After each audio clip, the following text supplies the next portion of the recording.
Now that you have selected the progress tracker you'd like to use with your students, it's time to customize it and then also add it to your Canvas course.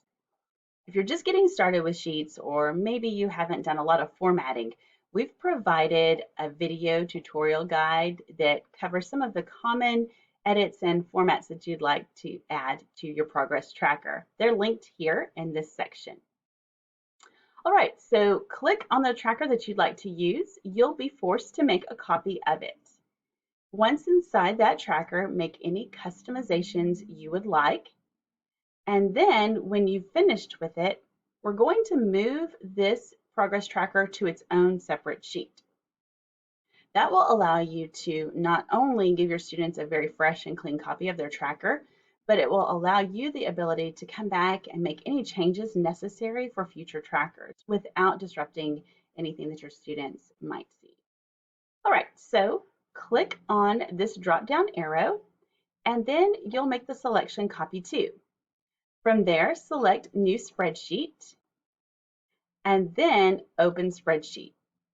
You'll see that the version that you have only has one tab at the bottom, and then the last thing you'll need to do before we're ready to put this in the Canvas course is actually give it a title.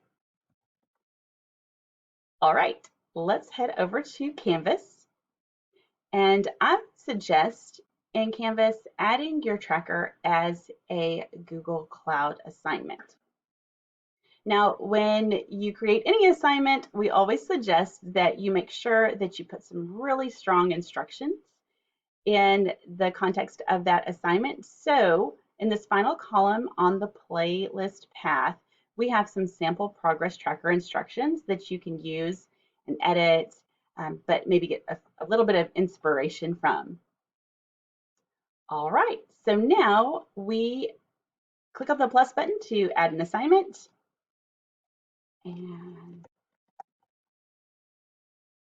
we're going to add that item. And once it's been added to our module, we'll open it up for editing. Click on the edit button and make sure that you have some instructions. We're going to just paste those in.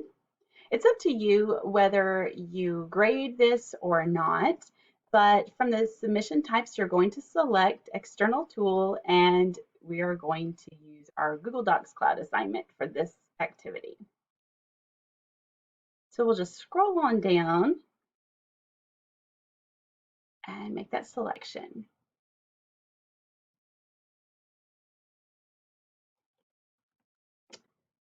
Type in the title of your progress tracker, and then we are just about ready to go.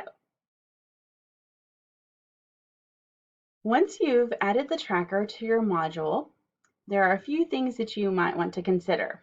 The first time you introduce the progress tracker, you may want to provide some context so that the students understand the why of the tracker and also understand how they will interact and engage with it. It's also important that students are given daily or at least regular prompting to go back to that progress tracker and update it. Additionally, you might consider ways that you can use this progress tracker as a way to keep families informed of their students' progress. And finally, reflection is always important. And so most trackers have a place for students to reflect, but it also may be helpful for you to engage in some reflective discussions with students, whether that be through a Canvas discussion or maybe just a one-on-one conversation. Once you've added your tracker to your module, you'll want to come back and actually add that tracker in each week. That way students don't have to hunt for it. I would likely put the tracker at the beginning of each module, and that way that's the first thing that students see when they enter your class each week. So that's how you would customize and add a tracker to your Canvas course.